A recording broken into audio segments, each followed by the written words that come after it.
I started making this video the day Dark Forces 2 got its 25th anniversary, which, regarding that, happy 25th anniversary to Dark Forces 2.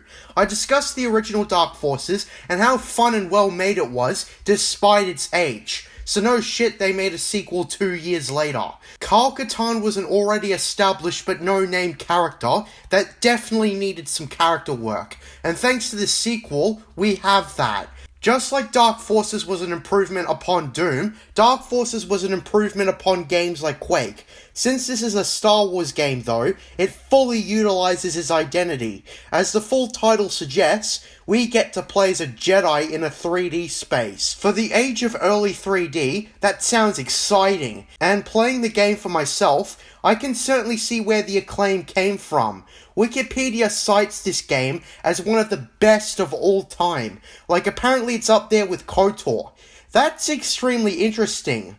I didn't know it had that reputation until doing some research for this video. A bunch of the designers for the original Dark Forces returned for the sequel, and despite making a more advanced game, I gotta say that my enjoyment level is similar to the original Dark Forces. The footage shown is actually my second complete playthrough of Dark Forces 2 ever. I had completed the game already before I started making this video, and with that being said, my second playthrough was mostly pure, but I did rely on cheat codes for the final 2 levels, just so I could get all the footage I needed. Dark Forces 2 was released in 1997 to the PC exclusively. The way the game was designed, that kind of makes sense. It's a less accessible game than the original, but it's an improvement nonetheless. Jumping from Dark Forces 1 to 2 is like jumping from day to night. Just like the rest of the game industry in the 90s, Star Wars games just kept going ahead. As I heard, Rogue Squadron, for example, had incredible draw distances on the N64.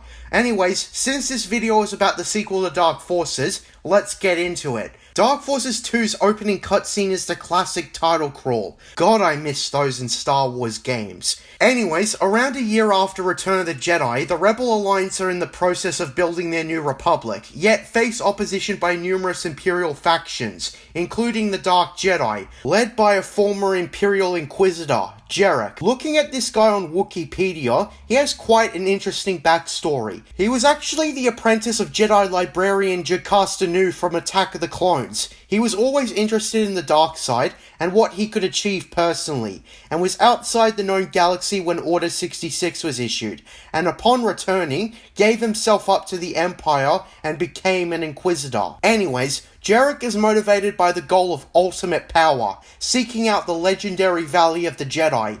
With little expanded universe knowledge, something like the Valley of the Jedi doesn't seem plausible with the prequel trilogy, but after reading Darth Bane Path of Destruction, and realizing the history and significance of the Valley of the Jedi, I am totally on board with it.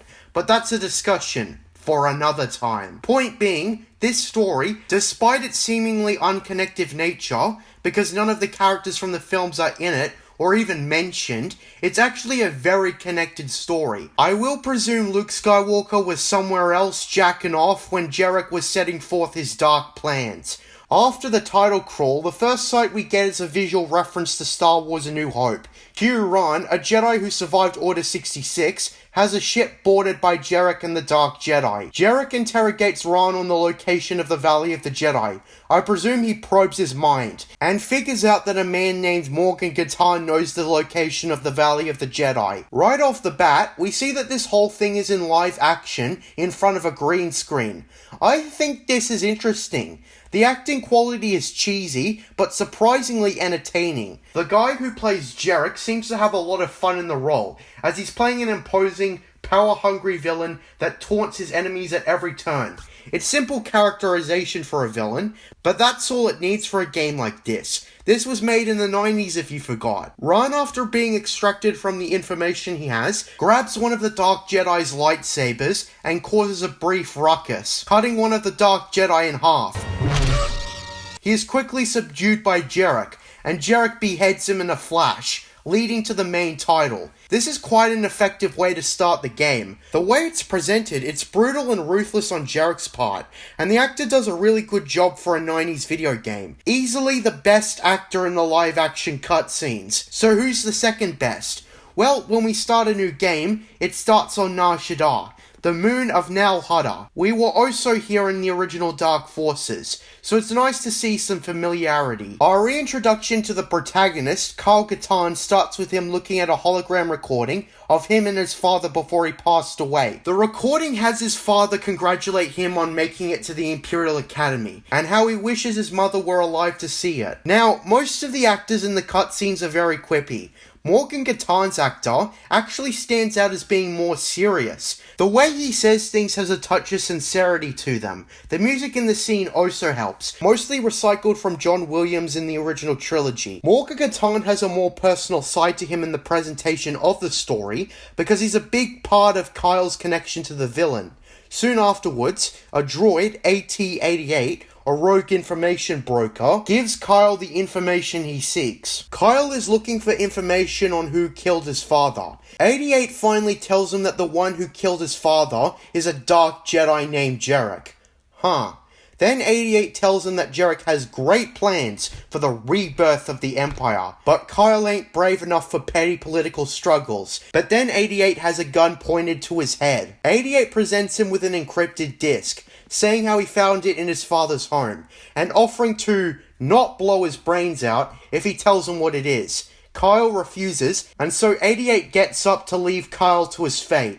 When 88 leaves, Kyle turns the tables on the goon and instead pulls a blaster on his face. So yeah, the actor who plays Kyle, Jason Court, is certainly the second best behind Jerec. I actually tried reaching out to Jason Court once on Facebook for an interview, but he didn't respond. But hey, it didn't hurt to ask, right?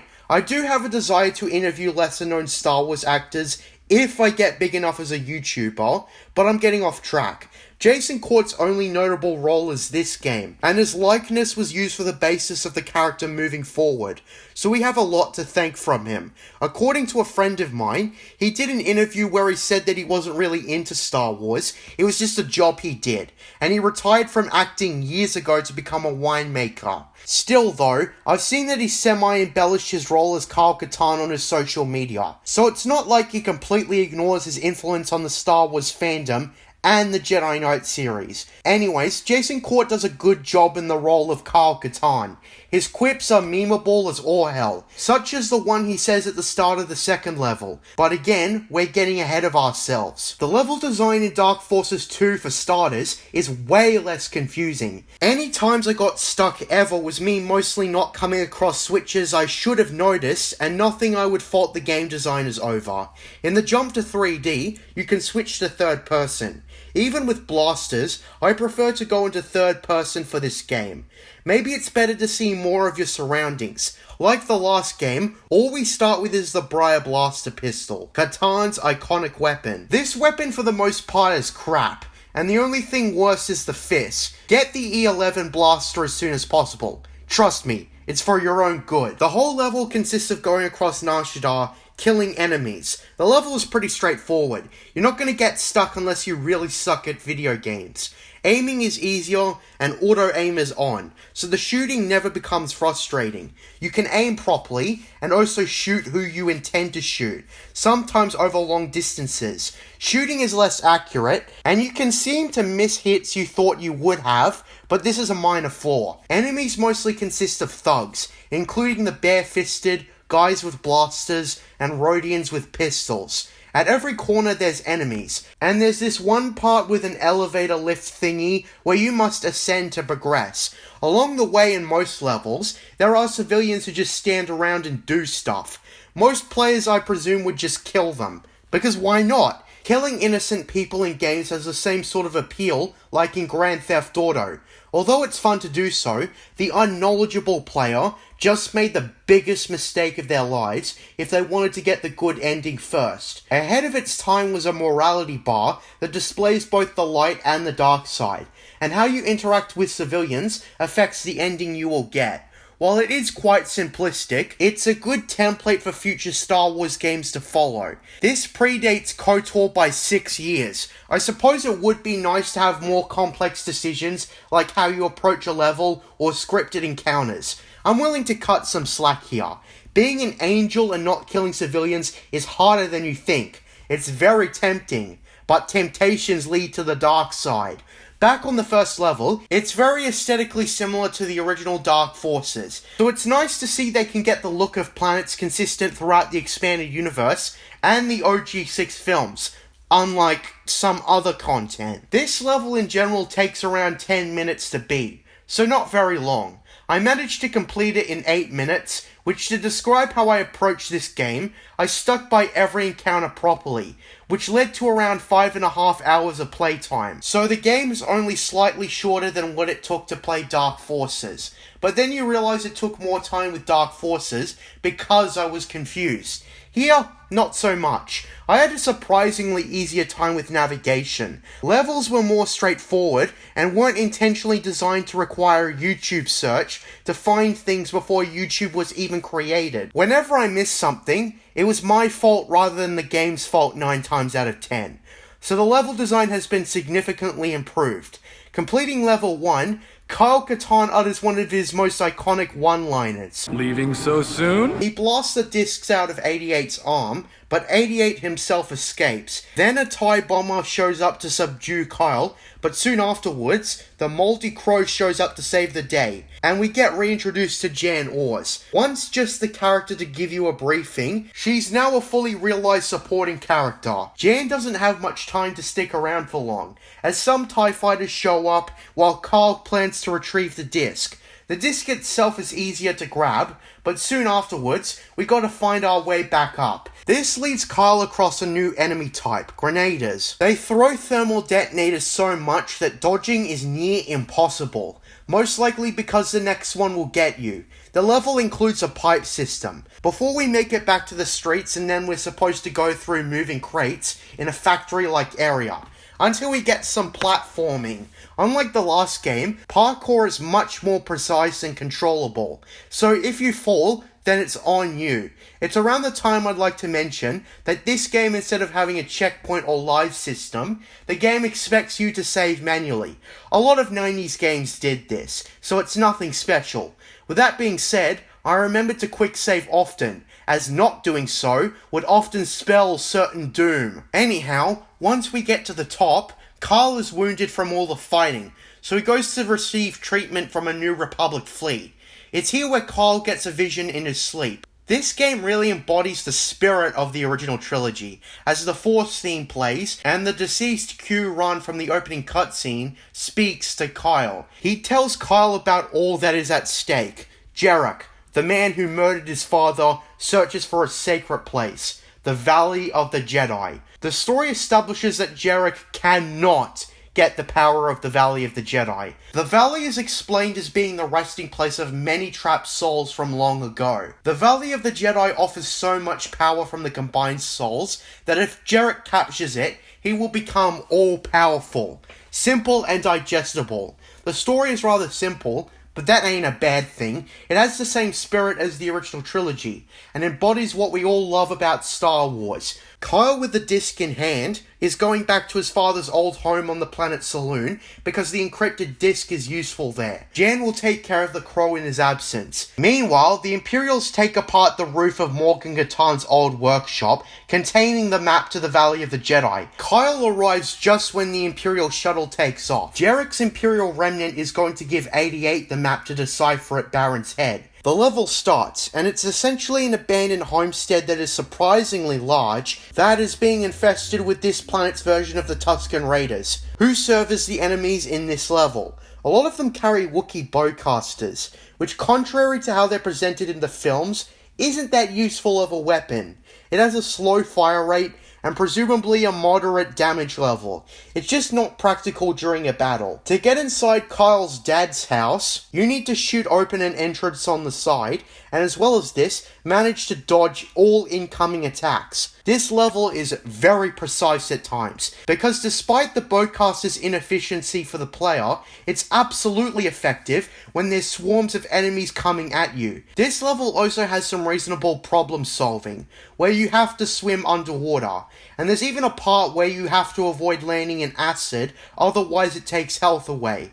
Overall, a very solid level, and the final level without a Jedi's iconic weapon. Kyle enters his father's old workshop and inserts the encrypted disc into his father's personal droid, in which a message plays. Morgan Katarn, with a message intended for his son, leaves two very important items. The first is a map to the Valley of the Jedi, embedded on the roof, which the Imperials have already taken. The second is a lightsaber, that belonged to a friend and great Jedi, Q-Ran. Morgan Katarn closes the message by telling Kyle beyond the grave to use it well. Use it for good. The performance here from Morgan's actor feels pretty sincere, topped with the music from the films.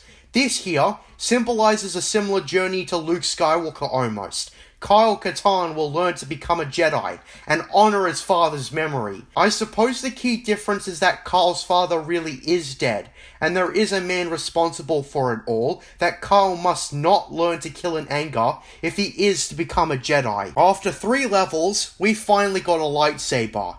And it's green. I presume Ran was a Jedi Counselor. Green, I feel, is actually a pretty good color to choose for this game. It feels like a middle ground. Anyways, the lightsaber is pretty fun to use, but all other weapons don't just cease their usefulness. And that's what I can appreciate. Sometimes, ranged weapons are useful for different scenarios moving forward, but in the following level, we get to experiment with our lightsaber. The lightsaber controls are pretty good. They aren't as flowy as later games, but they're efficient, controllable, and certainly useful. Well done, game designers. Like the first Dark Forces, I yearn for a remake. This level takes us to what is presumably a sewer system, but unlike a lot of games that have a dreaded sewer level, this level is fun like all the others. I think something else that I really like is how open the levels feel. While some may think that it's just a big empty field, I like it because it gives a lot of scope to the vastness of levels. I'm not exactly sure how powerful of a computer you needed for this game in the 90s, but this feels like a great technical achievement. This level has a lot of water in it, and many long drops. There's even a part where you need to go underwater and find a switch to elevate the water to progress. There's even this chasm, and it makes the level very daunting but in a good way. You're wanting to progress without falling, because falling down is very scary. It's environmental awareness in a game done perfectly.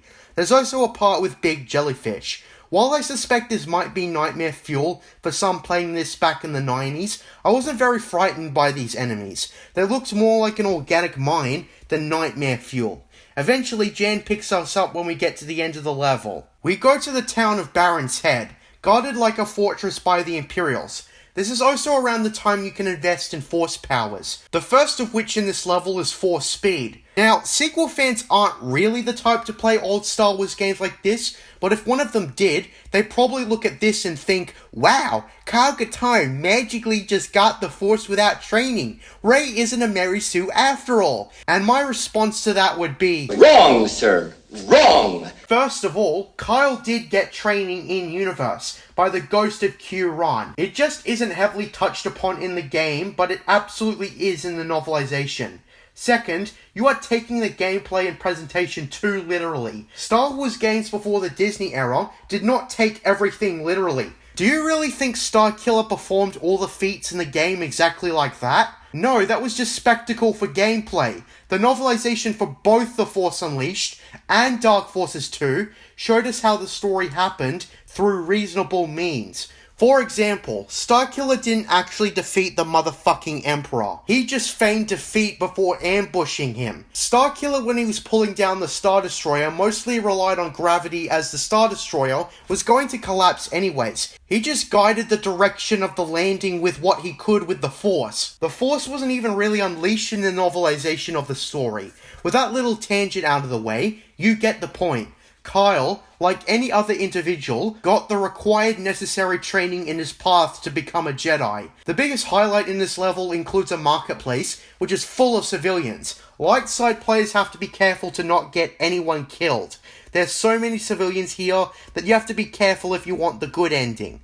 In the level after that, we face a bit of a problem, as pro-droid explosions caused my game to crash multiple times, and I was also low on health, so I had to be careful. I got the plasma repeater or whatever it was called, so I began to have an easier time once again. Eventually we make it to the fortress. where we first encounter stormtroopers. Stormtroopers come in large numbers, but they're easily taken out if you know what you're doing. You should also avoid the ATSTs guarding the fortress. The entrance to the fortress is kind of convoluted and requires a lot of fast reflexes and force speed, so I hope you invested points into it. Eventually, you'll find your way to the top floors of the fortress. It's here where we get another cutscene. 88 gives Jerec the coordinates to the Valley of the Jedi, and Jerec tells him that his payment is waiting on one of his cargo ships in a refueling station outside of Baron's Head. It's here where we get our first boss battle. Kyle confronts 88, but Ewan, the youngest of the Dark Jedi, destroys the map to the valley and stuns Kyle, pulling out his yellow lightsaber. Keep in mind, all the Dark Jedi have different lightsaber colours. Also, whatever you do, please invest points into Force Jump as soon as you get it. Force Jump is so convenient and should not be skipped over. Ewan is relatively easy and reasonably beatable time span wise. There isn't much to say about him, except for his fate afterwards. Kyle spares him, and he is zapped out of the room. And then Kyle is ambushed by stormtroopers. Now it's time to escape. Now this is where Force Jump comes into play. You'll need to jump high places, and while I suspect it is possible to get places without it, Force Jump just makes things so much more simple and achievable. You gotta avoid a TIE bomber, and you also gotta jump across elevators, just like in Revenge of the Sith. Always on the move. Seriously, there just happens to be stuff in the older expanded universe works that closely resembles stuff in the prequel trilogy, before they were made. Also expect to come across the railgun or rocket launcher here. This level requires a lot of parkour. This level is sort of confusing to navigate, but I managed to figure it out in a reasonable amount of time. Now it's over to the refueling station. It's here where you'll get your hands on the concussion rifle, carried around by Trandoshans, and these guys have tougher skin, so be careful. There are also a lot of explosives and innocent monkey workers you have to be considerate of. When you enter the interior of the fuel station, you'll need to unlock the entrance to the fuel lines. This includes adjusting the fuel properly so you'll be able to enter. Once inside, the fuel is highly flammable, so be careful. This level is basically going across the fuel lines into the Imperial ship. Once there, we get the next level. On my first playthrough, I was really confused, but then it turns out I missed a switch I shouldn't have. Aside from that one bit, this level is pretty great.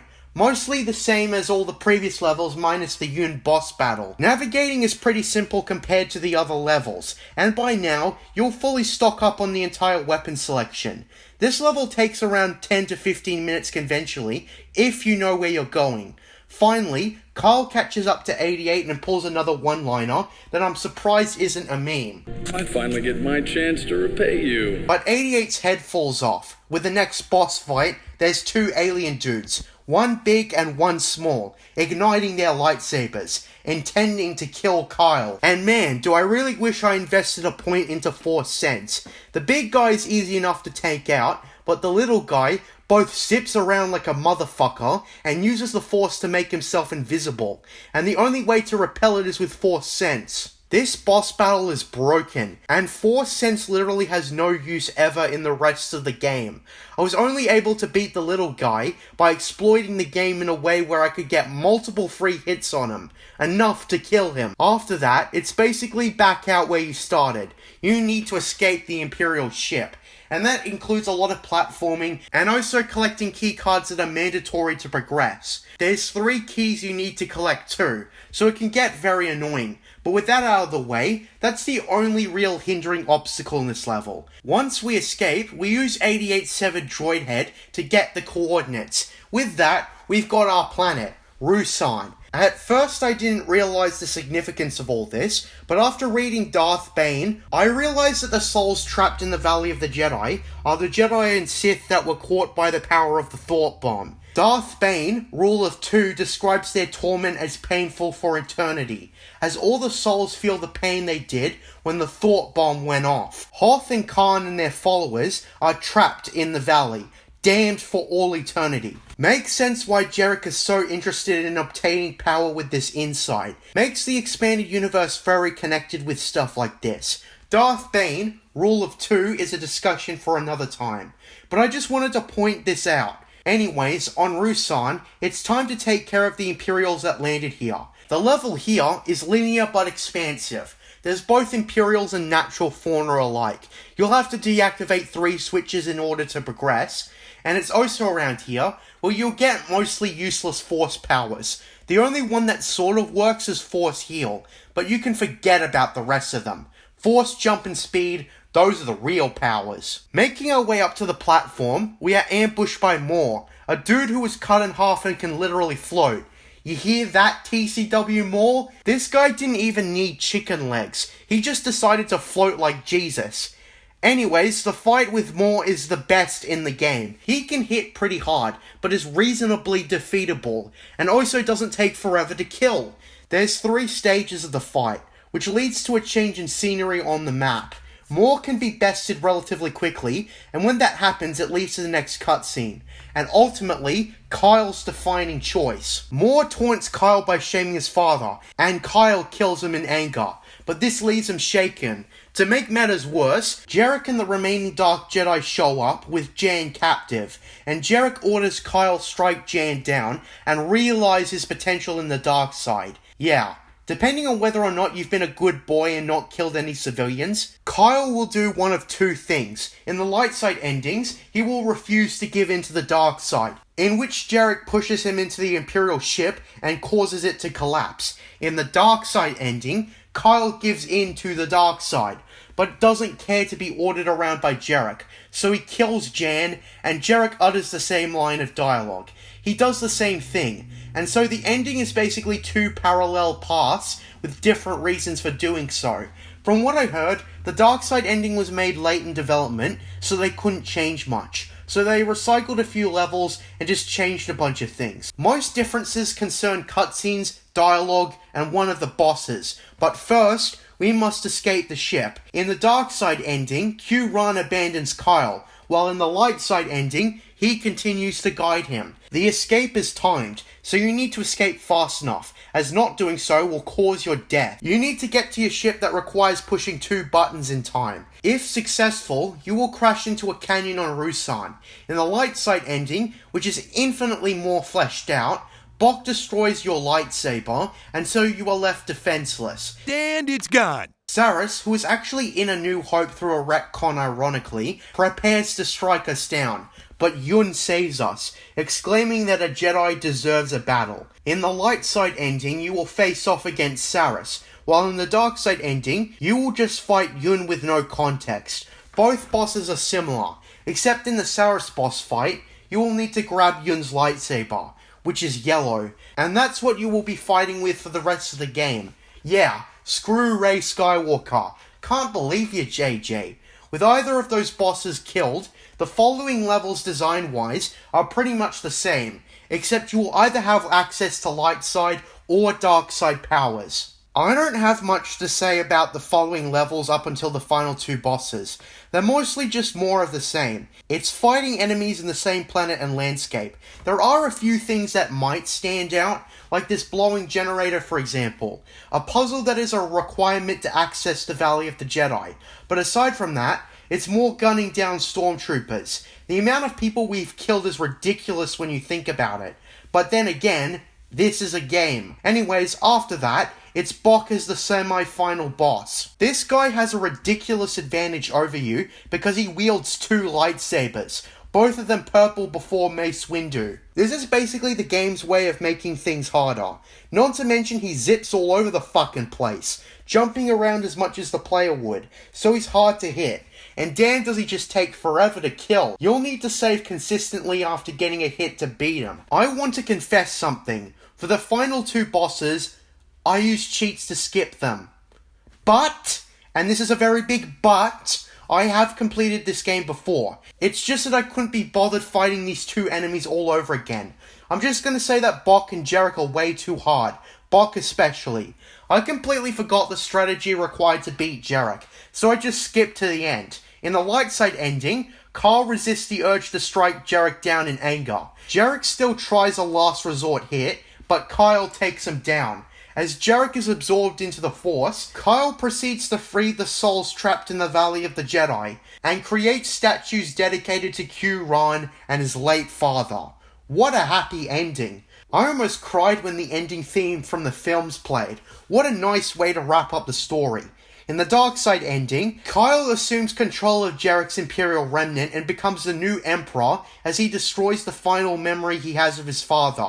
And that is Star Wars Jedi Knight Dark Forces 2. This game, aside from a few of the bosses, was great. Mechanics related to the Force can be broken, either because they don't work or because they give you a ludicrous advantage. But aside from that, the game is extremely compelling. I can almost imagine how great this game would be potentially with a remake. Disney are pretty much cherry-picking Knights of the Old Republic only, and getting inexperienced studios to make it. I'd wish they'd have a little more common sense, and make remakes for the first 2 Jedi Knight games, plus the Mysteries of the Sith expansion. The live-action cutscenes had better performances than it had any right to be, and coupled with the classic Star Wars score, it leads to a whammy, and maybe sometimes underdeveloped, but still enjoyable story. Aside from a role-playing game, this might be one of the few examples of good video game stories in the 90s, as most games didn't even attempt a real story. They just gave you context for what you were doing. The levels in Dark Forces 1 are easily more identifiable, but Dark Forces 2 was way less confusing. I would say this is a definite improvement upon the original. While they haven't got the lightsaber combat exactly right just yet, I still feel this was an incredible experience. A surprisingly good story, great gameplay, improved level design, impressive graphics, and so much more. This game certainly deserved the acclaim it got back in the day. It may not be as playable today, but I seriously had a good time with it. It's no masterpiece, but it's a great, solid game that is definitely worth playing. Plus, it has significant lore relevance if you're into the Darth Bane storyline. Kyle Katarn certainly became a hero in his own right for freeing the tormented souls of the Valley of the Jedi, which is the canon ending to the game. While his story is not unique, the writers and game designers certainly utilized the Star Wars setting to their full advantage. This truly feels like a Star Wars game, adhering to George Lucas' saga and the spirit of it.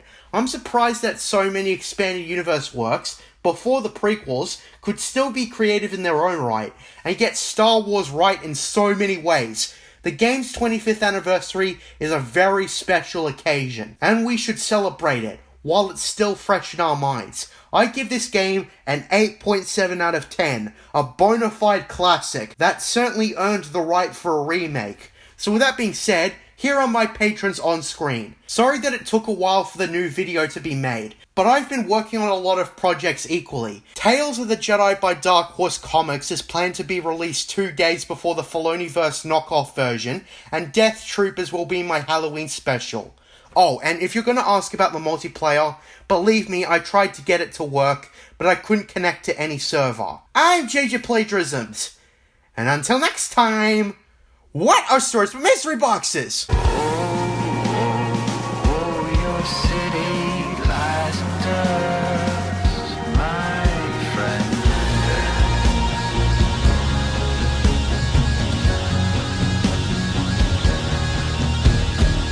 We found you.